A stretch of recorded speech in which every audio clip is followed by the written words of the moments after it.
সফলতা অর্জন করতেই না পারি, তাহলে জীবনটা বৃথা কিনা? বৃথা। অনেক মানুষ আছে, ছেলে সন্তান, অনেক ভাই বোন আত্মীয় স্বজনের জন্য কেউ বাড়ি করে, গাড়ি করে, জায়গা সম্পদ অর্জন করে, সেগুলো তাদের জন্য রেখে যায়। কিন্তু বন্ধুগণ, মানুষ যখন জমিন থেকে চোখ বন্ধ করে চলে যায়, ওই মানুষের জন্য আপন বিটার মধ্যে কবরের জায়গা হয় না। সবাই সারা পরামর্শ করে, তাকে বলা হয় কেন্দ্রীয় কবরস্থান, না হয় সামাজিক কবরস্থানে দাফন করে দাও।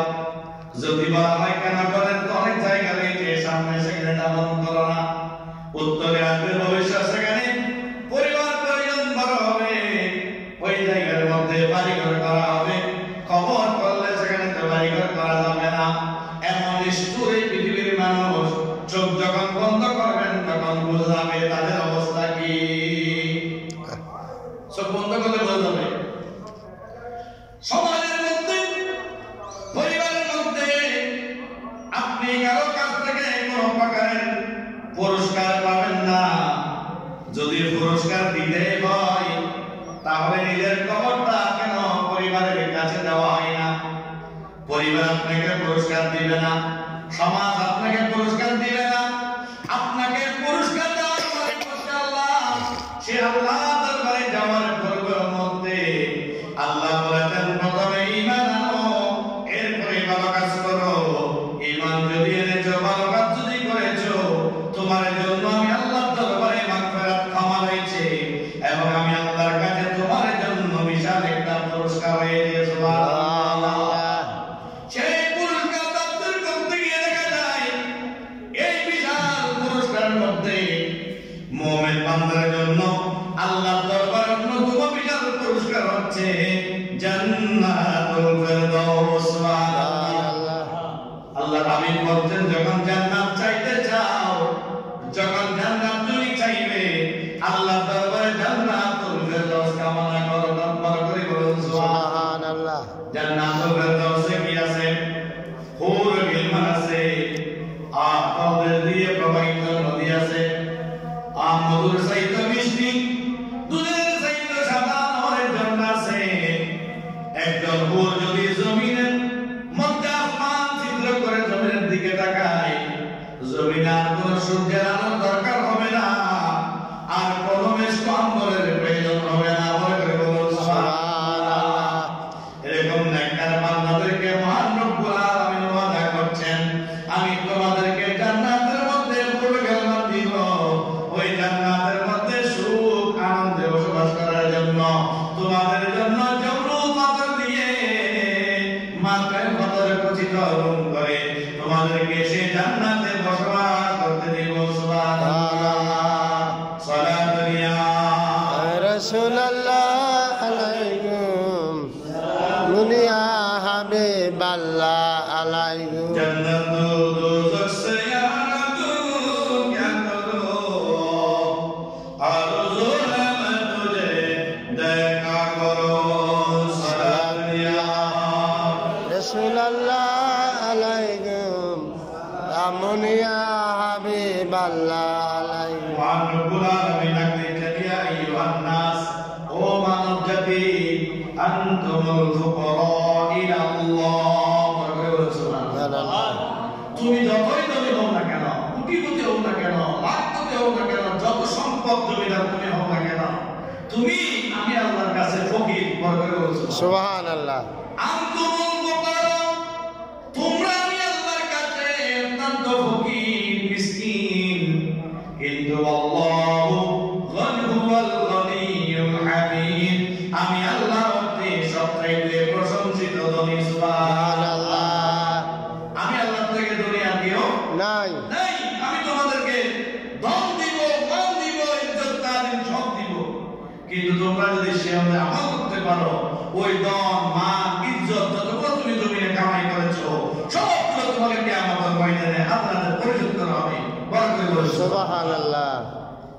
এরপরে ওয়ান্তুম সাইরুনা রাইদুন মিন গায়রি শাক্কিন ওয়ালা তারদীদ। খেয়াল রাখো, তুমি জমিটা ছেড়ে কিন্তু চলে যাচ্ছ, তুমি জমিন থেকে বিদায় নিচ্ছ নিঃসন্দেহে নির্দ্বিধায়, এখানে কোনো প্রকারের সন্দেহ নাই তোমাকে জমিনটা ত্যাগ করতে হবে, ছেড়ে দিতে হবে।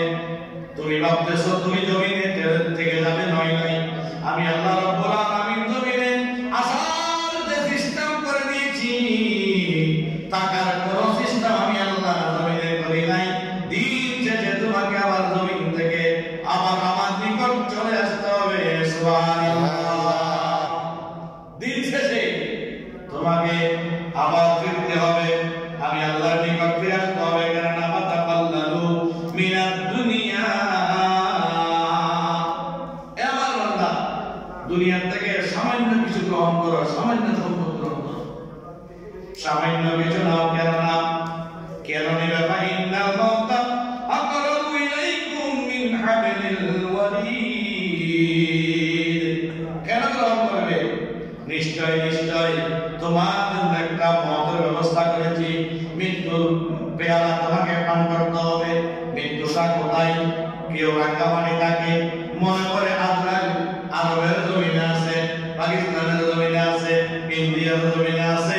নয় নয় নয়, আল্লাহ বলছেন ওই তোমার মৃত্যুটা কোথায়?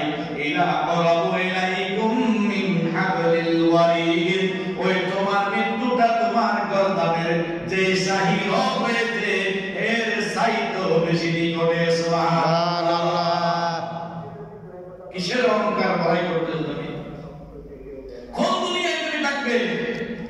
কোন ক্ষমতায় তুমি বলবৎ থাকবে? ক্ষমতা শেষ হয়ে যাবে। দেখুন সিরিয়ার জমিনে 54 বছর যাবত ক্ষমতা আদিষ্ট ছিল, ক্ষমতার মধ্যে ছিল, চেয়ারে ছিল। আল্লাহ রাব্বুল আলামিন তার ভিতরে এমন একটা ভয় ঢুকিয়ে দিয়েছে, এমন একটা সিস্টেম তার মাধ্যমে করে দিয়েছে।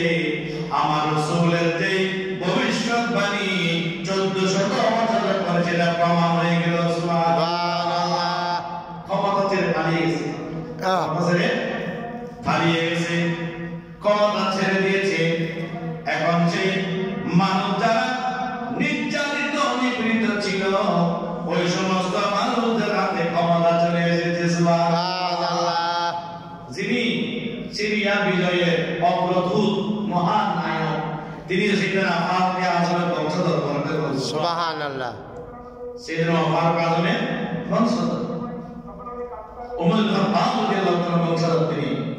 এজন্য আল্লাহ বলেন ক্ষমতার বড়াই করো না, ক্ষমতা বেশি দিন টিকবে না। আমাদের বাংলাদেশ হয়েছে, ক্ষমতা বেশি দিন টিকবে না। ক্ষমতার বড়াই করো না, ক্ষমতা আমি দিয়েছি, সময় হলে ক্ষমতা টান দিয়ে নিয়ে নিব। সুবহানাল্লাহ। সময় হলে ক্ষমতা নিয়ে নিব। তুমি যে হও না কেন, যত শক্তিশালী ক্ষমতাধর লোক হও না কেন, তোমাকে আমি মুহূর্তের মধ্যে রাস্তানাবুদ করে দেব, তুমি বুঝতেই পারবে না সেটা। অতএব মানুষের মধ্যে, মানুষের প্রতি তুমি দয়ালু হও, সদয় হও, মানুষের প্রতি তোমার দয়ার আত্মা প্রসারিত করো, দয়ার ঝুলিটা প্রসারিত করো, মানুষকে ভালোবাসো। আজকে যারা বাংলার জমিনে, যারা সংসদে ক্ষমতার আবিষ্ট হয়েছে, ক্ষমতার অধিপতি হয়েছে, তারা যদি বান্দার প্রতি দয়ালু হয়, বান্দার প্রতি রহম করম মহব্বত ভালোবাসা থাকে, রব্বুল আলামিন তাদের মাধ্যমে এই দেশের পরিচালনার বার দিয়ে দিবেন। সুবহানাল্লাহ। কারো প্রতি অন্যায় করা যাবে না। আল্লাহ বলেছেন বান্দা বানিয়েছি আমি, সৃষ্টি করেছি আমি, তুমি কে তাদের উপর নির্যাতন করা, অত্যাচার করা? তুমি কি একজন কাউকে বাড়িতে ফেলবে? এই ক্ষমতা কি তোমার আছে? বানিয়ে দিলাম আমি, ফাঁসির রশি পরাই দিলাম তুমি, অন্যায় নাই, অপরাধ নাই, সিস্টেম করে অন্যায় অপরাধের মধ্যে ঢুকিয়ে ফাঁসির রশি গলায় পরিয়ে তাকে জমিন থেকে বিদায় করে দিলা। কেন করে দিলা? আল্লাহ বলতে এটা আমি আল্লাহ সহ্য করব না। বলে করে বলুন সুবহানাল্লাহ। এই জন্য বলতে যত ক্ষমতাধর ব্যক্তি হও না কেন, আকরাবু ইলাইকুম মিন হাবলিল ওয়ারিদ, এটা মনে করো না তুমি বেঁচে থাকবে, নয় তোমাকে জমিন থেকে বিদায় গ্রহণ করতে হবে।